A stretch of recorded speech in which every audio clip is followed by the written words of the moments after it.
Hello everyone, welcome back to the channel. This is part 2 of this amplifier build. So as you can see, a lot of work's been done on this project. We've got the hardware set up. We've got our heat sinks for our pass transistors here. We've got some layout for the power supply section and the amplifier section. And we've done some wiring to get all these different sections connected up together. So we'll take a look at the layout here. We've got our amplifier sections here. We've got, of course, two boards. This is a stereo amplifier, so we've got two boards. We've got a board here and here for the amplifier. We've got our power supply board here with our filter capacitors for the unregulated DC. We've got a low voltage regulator here for the bias for the voltage amplifier stage for the output section, and a little delay circuit. And in a minute here, I'll bring the camera down and we'll look a little bit closer at the board here. We'll talk about how sort of this works. It's fairly simple. We've got our output sections here. We've got one transistor on each heatsink. And I'm going to turn this up here and we'll take a look at the back section here, the connections. All right, here's the rear section here. See that we've got our output transistors here, and we've got binding posts for the speakers. So we've got one set for each channel, and we've got input jacks here for the input signal, and we've got a line fuse and an opening here for eventually mounting the AC line cord. Just real quick on the bottom, there's not a whole lot going on here. Mostly just the mounting hardware. And we've got, flip this around so you can see it better here. We've got some ventilation holes drilled into the bottom. That'll allow the airflow to flow up from the bottom through the heatsink fins through natural convection. And what I plan to do is get some kind of screening material to probably lay on the inside of this chassis, just so that we don't have these large openings here that fingers can slip into, especially here where the line fuse is. Can't be too careful with things like that. So we'll get some screening material to lay on the inside here, just to sort of prevent anything from falling in, or you know, like a stray finger slipping inside the amplifier there. All right. And the chassis is just a, you know, it's one of these, I think it's a Hammond brand aluminum chassis. It's just been spray painted black, and I'm leaving it on this towel here just so that I don't scratch it up while I'm shifting it around. Eventually I will put some feet on the bottom. That'll be one of the last things we do here, just to sort of finish it up. As you can see, we've got a this is a piece of aluminum angle here, and this is to just sort of give these heat sinks here a little more support. Of course, they're mounted to the they're attached to the sides here with the screws onto the chassis, but to give them a little more support at the top up here, I went ahead and made this sort of angle piece here, and we've got them attached with standoffs just to keep the spacing correct. And this works out pretty good. It's also got a dual purpose here. Eventually, when I get around to making a top, the top portion I plan on implementing it's going to sort of slide under this angle piece here. And when I drilled the holes out for mounting this angle piece, I went ahead and fitted the clearance here, so there's enough clearance between the top of this heatsink and the this angle piece up here, so that our top cover will slide under this angle piece to give it some support back here. And on the front end, we're going to use these screw holes here to attach it to the front end, so that when the cover's on, you'll simply just have to take 2 screws out of the front, and then it'll slide out and lift off, and then the interior will be accessible at that point. All right, so we'll take the camera down now, and we'll take a closer look at some more of the detail of this build and talk about some of the things that I looked at as far as doing the layout here. We're going to bring the camera in closer here for a little more detailed look on the build. You know, we've already gone into pretty good on the first video. We talked about these boards here, and we talked about the process I use for developing these boards and etching them out. So I'm not going to go into a whole lot of detail about these boards. Suffice to say that we had a board here and a duplicate board here, and these channels are essentially the same.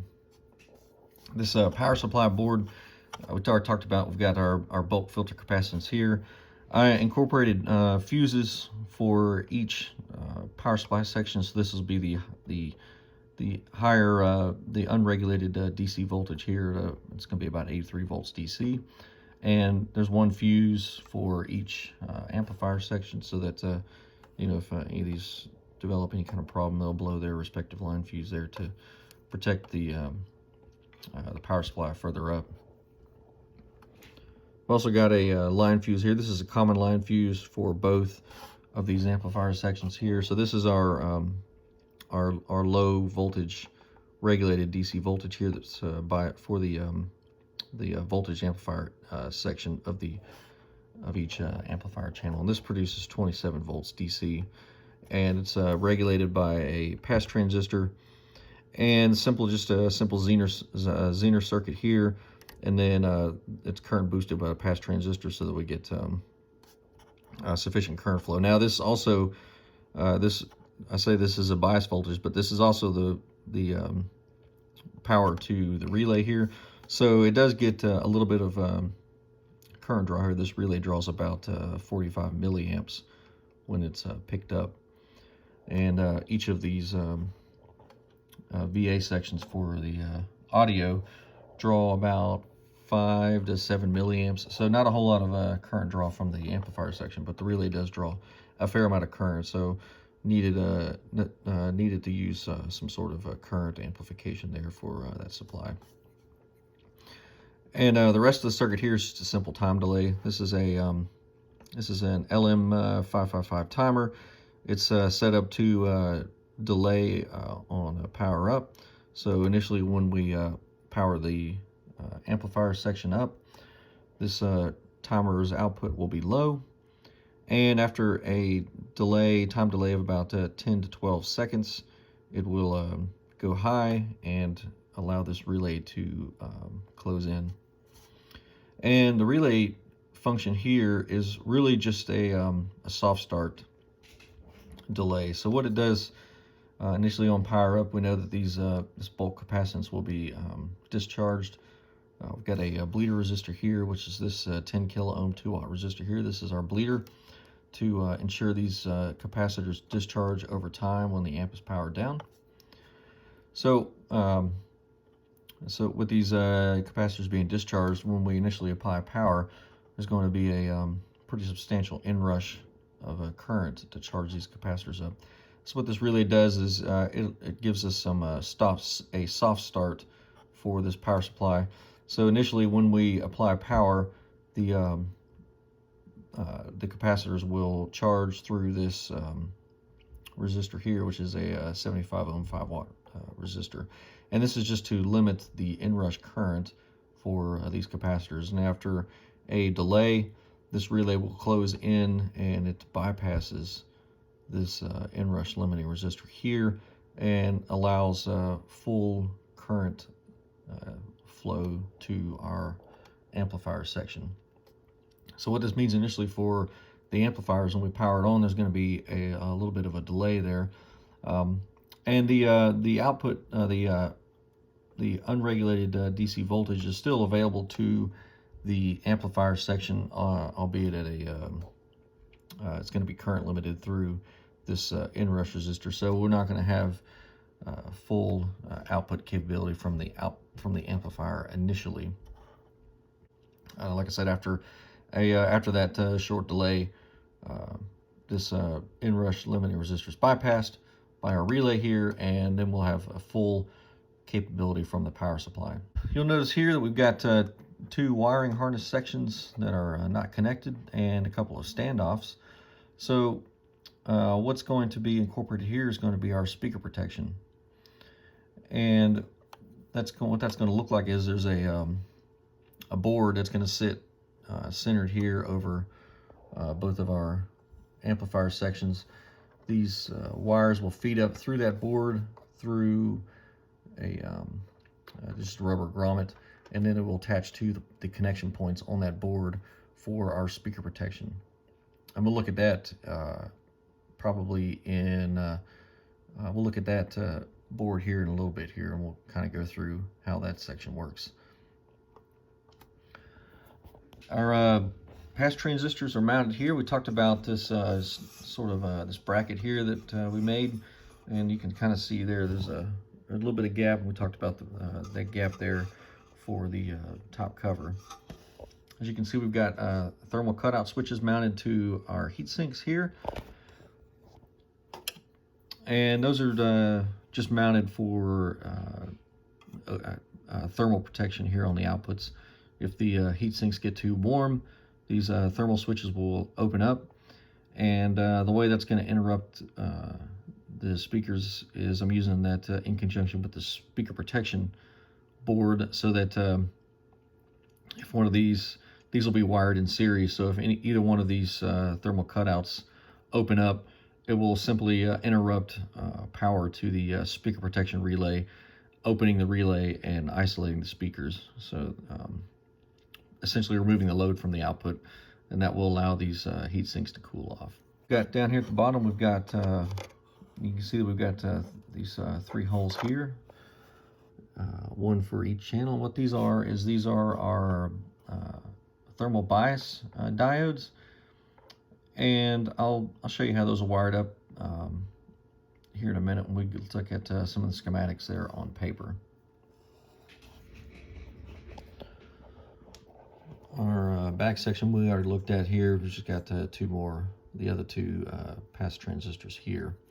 And these transistors are socketed just to make replacement easy. Should we get an output transistor failure, we can simply just unscrew the transistor, pull it out, and replace a new one in there. They're socketed. And one thing I did do was go ahead and attach, you'll see these screws here and here on each of the heat sinks, and what those do is those just attach the socket to the heat sink. In the original heat kit, they didn't do that. They just used transistor sockets without attachment holes, and I mean they work okay, but it's much easier when the socket is attached to the heatsink to change out these transistors. You don't have to fool with having to reach behind the heatsink and get the socket realigned with the mounting holes. So we mounted our speaker protection board here, as you can see, just like we talked about, mounted to the standoffs here, and you can see the board sits above these the amplifier boards here, and this mount works pretty good. Definitely space is always a premium, especially when you're building a project. You know that there's never enough room in your project enclosure for everything that you want to do with your project. So sometimes you got to be creative, and this method works out very well. We've got our output blocking capacitors here. We'll look at those on the schematic. We've got our chokes for the speaker, and then this is our speaker protection relay. And this board has again a dedicated low voltage regulator circuit here, just to provide power to the relay, and our speaker protection circuitry, which is down here. And simply what this does is this looks at the DC. It monitors for the presence of a DC voltage on the speaker terminals, and if a DC voltage is detected, meaning that for some reason one of our blocking capacitors is leaking DC current, then it will open this relay to disconnect the speaker from the output. And that's like I said, to protect the speaker. You know that you don't want to put a large DC voltage through your speakers. That it's going to burn them out really quickly. So this is the protection relay, and the way that looks is that looks for approximately 2.5 volts DC going to the speakers, and if that voltage is detected, this relay will open and disconnect the speakers.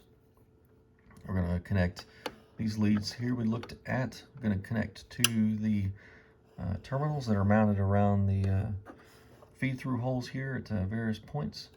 There's a couple of terminals here, these two terminals right here, that will be connected to our thermal cutouts. And as I mentioned before, if either one of these thermal cutouts were to open on a high temperature, what that does is it interrupts current flow to our relay and will disconnect the speaker load. I got a couple of turrets here. That's going to provide our DC voltage to power the speaker protection board. Got another wiring harness here that's going to provide that DC voltage. And this lead here with the gray stripe is going to connect to this turret here, and that provides an AC voltage to our speaker protection. This is our schematic here of our soft start delay. As you can see, it's pretty simple. We've got a low voltage regulator here using a current amplification pass transistor that will give us additional current capability to our regulated supply here at 27 volts DC. And it's just a simple Zener regulator circuit here with some amplification by this pass transistor. I've got a filter capacitor here, about 1,000 microfarads, and I found this was pretty necessary. Once this line gets loaded down, it's going to need a pretty good filtering to provide our amplifier. If this line is not filtered, we'll get some pretty good hum on the output. So that the additional load there made that necessary to get that larger filter capacitor. The rest of our circuit here is a simple time delay. This is not my original design. This has been modified for the circuit, but it's a fairly standard layout. You can see this layout here from the data sheet. You can find lots of these similar circuits on the internet. But we'll just go through here how it works. We got another Zener regulation circuit here. Step the voltage on this rail down to about 6 volts DC. We've got our LM555 timer, which is set up to turn on after delay.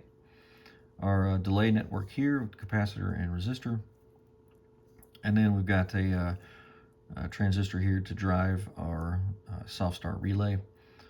Current limiting resistor here for the base, and we've got another transistor here that just turns on an LED when the delay is complete, and this is an internal LED on the board just to as an aid to let me know that the timing is complete.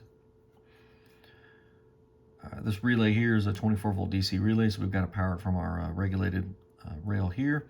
That's 27 volts, so we used a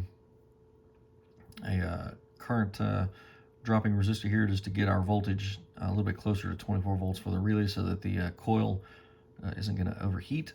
And the value listed here, I've got 47 ohms. Actually, in the build, I used an 82 ohm half watt resistor. That was more sufficient to get the voltage down closer to around 24 volts for this relay. As you can see here, our raw DC in, we talked about how this soft start works, is going to come in initially through our inrush limiting resistor here and allow our bulk capacitance to charge up. And it will also supply the unregulated DC out to the output section of the amplifier through our line fuses. Once the delay is complete, the relay closes in and bypasses our inrush limiter, allowing full output capability to the amplifier.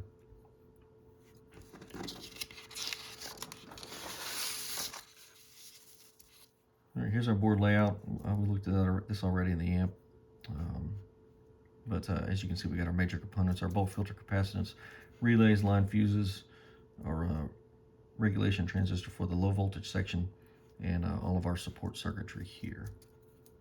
Let's take a look at the amplifier circuit. So this is the original Heathkit amplifier schematic here.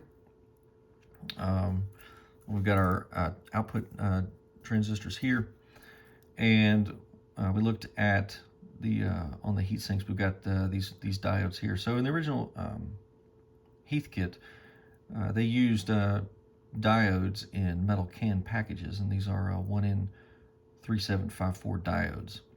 And these are just small signal silicon diodes, but what makes them a little bit more suitable for the task is that they're mounted in a metal can package, so that allows the a good thermal conductivity between the output heatsink and the diodes, so that as you know, with a silicon junction, the conduction of that junction is affected by temperature. So as the temperature of that junction rises, it allows more current flow. As the temperature is lowered, we have less current flow across that junction. And that thermal mechanism is used to maintain the bias point of these driver transistors here. Now, I looked for 1N3754s, and not, at least when I looked for one, they weren't very easy to come by. So what I've done is I've replaced these diodes with 3 metal can transistors. So here's a typical. This is typical of the transistor that I used for these. These are 2N2222 NPN transistors, and they're pretty common. Definitely much easier to find than the original diodes that Heathkit used. And they're in a metal can, so that makes them gives them better thermal conductivity properties. And what I've done is I've got 3 of these transistors wired in series for each channel, and they're wired base to emitter, because you know from a just a basic silicon transistor that the base to emitter junction is essentially a diode.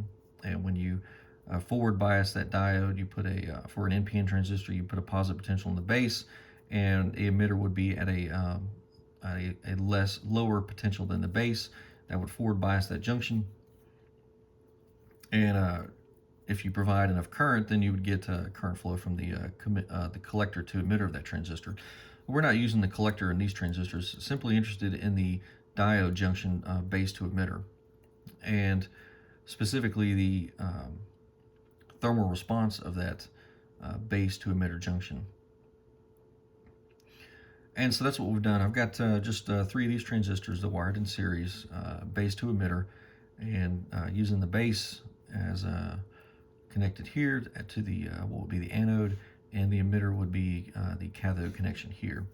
Now, what I found was that for that heatsink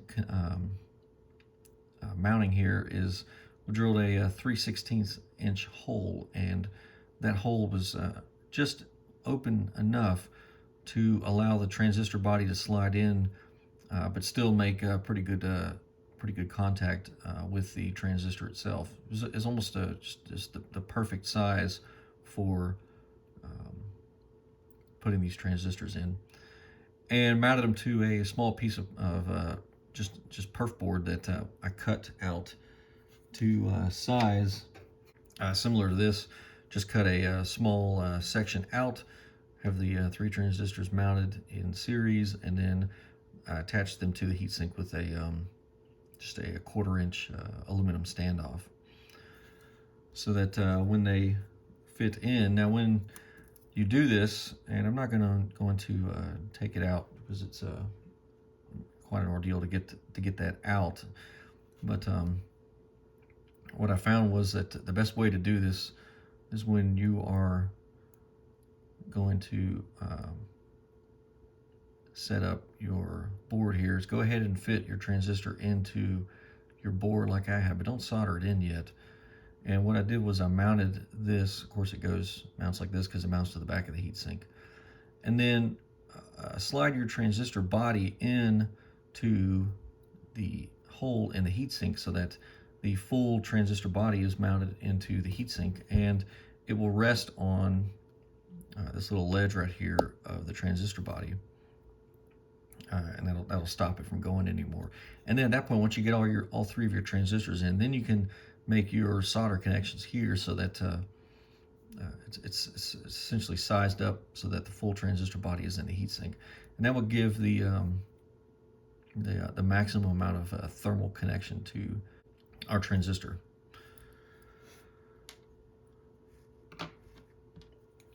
All right, so we talked about the speaker protection, and we'll look here at why I felt like it was necessary for this build. So the original heatkit design doesn't have any speaker protection other than the thermal cutout for the amplifier. And that's not so much as a speaker protection as it is a protection for the output transistors here. But the concern here is that, so we look at this topology. This is a quasi-complementary A-B output section. And so what that means is quasi-complementary. So we're not using a fully complementary pair as our output devices. We're using as a quasi-complementary. I mean, both of these are the same polarity transistors.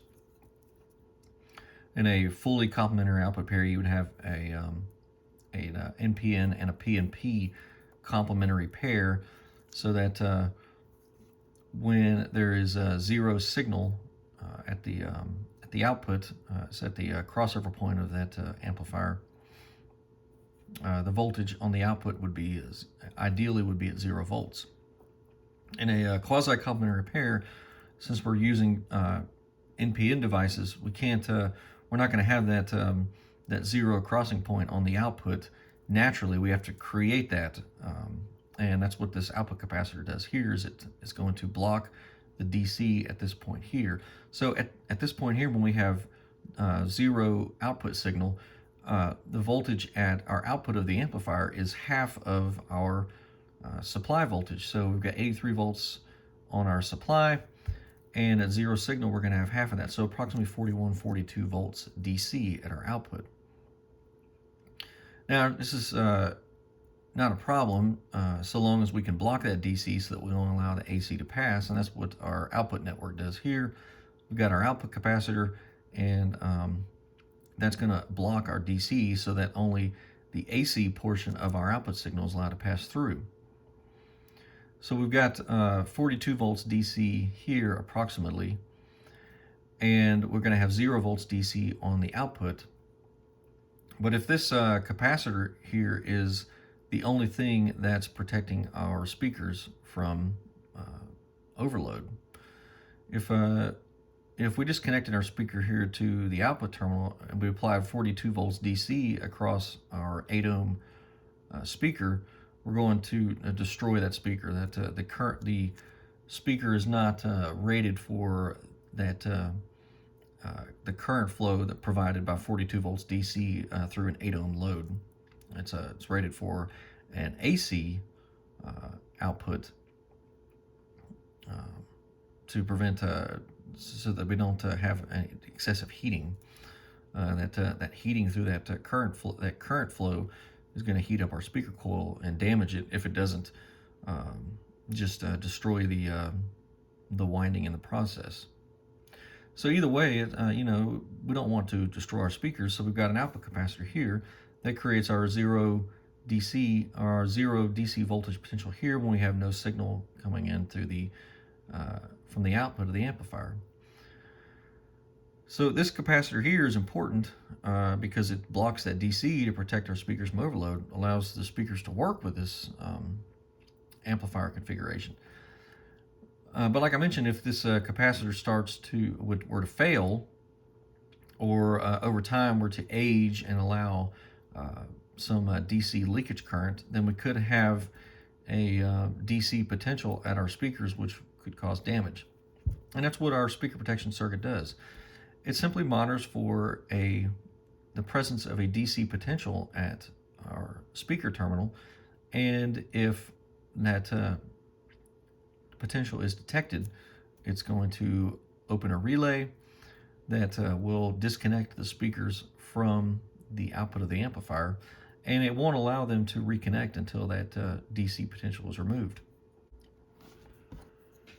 So the speaker protection circuit that I used is from this book here. I'm not trying to represent the book, it's just simply saying where I got the circuit from. From this book here, as you can see, here's the author's name. Unfortunately, I'm not going to be able to go into schematic detail just because I'm concerned about any kind of copyright infringements from the design. Suffice it to say, it's not my design, but it's a very simple design, and I got it from this book here that I've been reading. So our speaker protection circuit here, we'll just walk through how it works. We've got our output capacitor here we looked at on the Heathkit Schematic, and our output choke here, and then our protection relay will connect at that point to the output terminals of the amplifier. And here's our protection circuit here. And what the way this circuit works essentially is it just looks, like I said, looks for the presence of a DC voltage on the output speaker terminals, and it looks at both the left and the right channels. So if we get a DC from either one of the channels, it's going to open our relay and disconnect both sets of speakers. So it doesn't discriminate whether then it doesn't isolate specifically one or the other channel. It's just going to isolate both channels, and at that point we know that there's a problem that we need to look at. Our monitoring circuit is here, and this circuit here is simply an indicator circuit. Provides some indication here on this LED.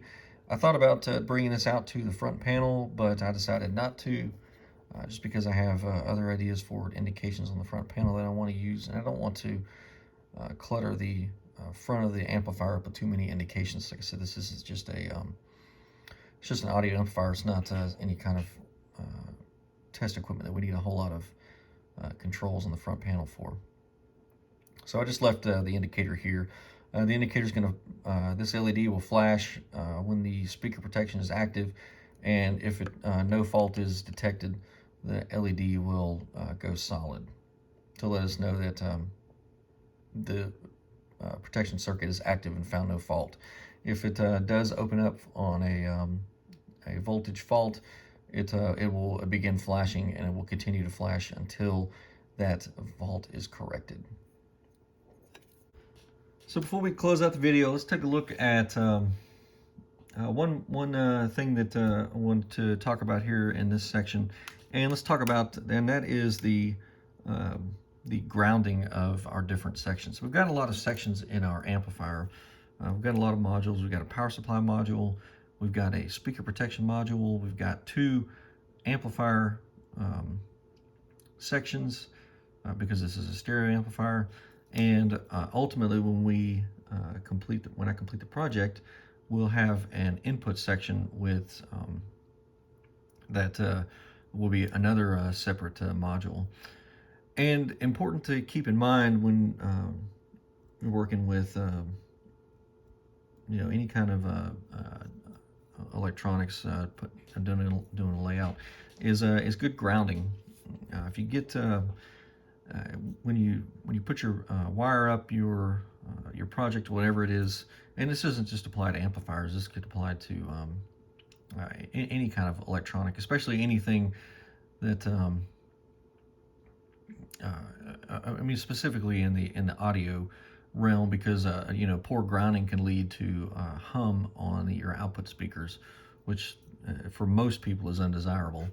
The constant humming, and it degrades the audio signal.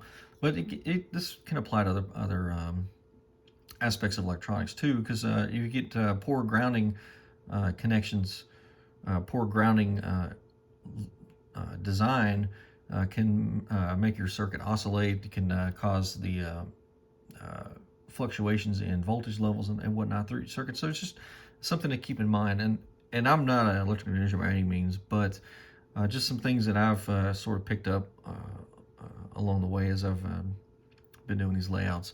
So I'm going to kind of walk through here. So we've got two amplifier sections we'll call this left and right. So these are our amplifier boards. We've got a speaker protection board that was in the middle, and we've got our power supply here. So, you know, with your grounding layouts, you don't want to create ground loops. And the best way to avoid creating ground loops is to minimize the your grounding connections. So on all these boards, I've used ground plane layout for all these boards. So anywhere that on the board that's not being used by a connection pad or a circuit trace is ground plane. So it's you know, filled in copper, and I do that on my boards for one, because it helps to minimize the ground plane problem, because you've got that that ground plane, that low impedance connection for your grounds, as opposed to routing traces for your grounds. For one, it helps you sort of avoid creating loops, but it also gives a low resistance connection to the ground point. And what we'll do is coming off of that board, we'll have one common ground point for that board. And I'm going to go ahead and put these. We'll just have say these dots here are our ground connections. Now we've got our boards here, and we need to bring them to our ground point. So what we want to do is we want to use one common ground point. And where this is in our circuit is this is going to be off of the bulk capacitance. So we've got our bulk capacitance here. And we've also, this is also the ground reference for our low voltage DC. So our low voltage DC connection, this will be our 27 volts DC. And this is our unregulated, we'll call it 83 volts DC. So all of these are referenced to one common ground point. So we want to bring all of these back. So what I've done when we do the wiring is we'll bring one wire back to one ground point. What we want to avoid doing is making additional connections. Like we wouldn't want to connect our ground to here. We wouldn't want to connect our ground to here. We want to make sure that we only have one ground return path. So what happens is if we say we made a ground connection between these 2 points here, you know, ideally these points are going to be at the same potential, 0 volts DC. But in the real world, because of resistance of our wire leads here, especially when they start getting longer, resistance to in our connections here on our boards, resistances to our connections here. There's real world is going to tell us that there's going to be some resistance value that's going to be different between these points. They're not going to be at the same resistance value, and because of being at different resistances, there's going to be a different voltage potential between these points, between this point here and here, between this point here and here. So if we have different voltage potentials, we're going to have current flow. And if we made this connection here, we'll have a different potential between these 2 points, and we'll have a different resistance between these 2 points, and different resistance between these 2 points. And you know, current's going to take the path of least resistance. So it may flow in this way at one point, and it may flow this way at another point, depending on how our circuit is behaving. And we don't want, and that's where our ground loop is. So we might have ground current flowing this direction at one point, and then at another point in our operation, we may have ground current flowing in this direction, or we may have ground current flowing in this direction. And you see we've got a loop here, and this current flow loop here is going to create noise on our circuit. It's going to cause our circuit to possibly oscillate or behave in ways that are not desired.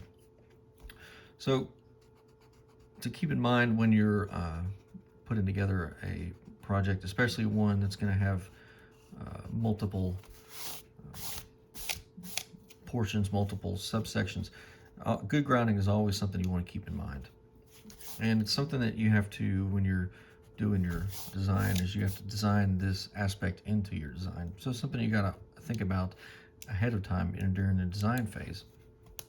Another problem here, and I touched on this briefly on the first video, is when we're mounting our circuit boards. So I talked about that we used ground plane construction on these boards. So that's good for keeping our ground return paths at a low impedance. But one thing to keep in mind is you don't want to connect this ground plane to your chassis, because you can create a ground loop through your chassis just like you would create a ground loop through wiring.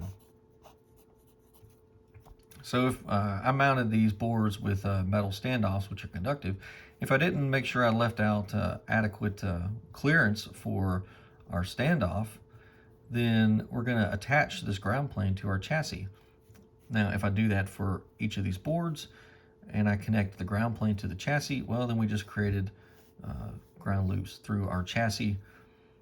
And again, the same issue here is we're going to have current undesired ground current flows between our sections, which is going to create problems.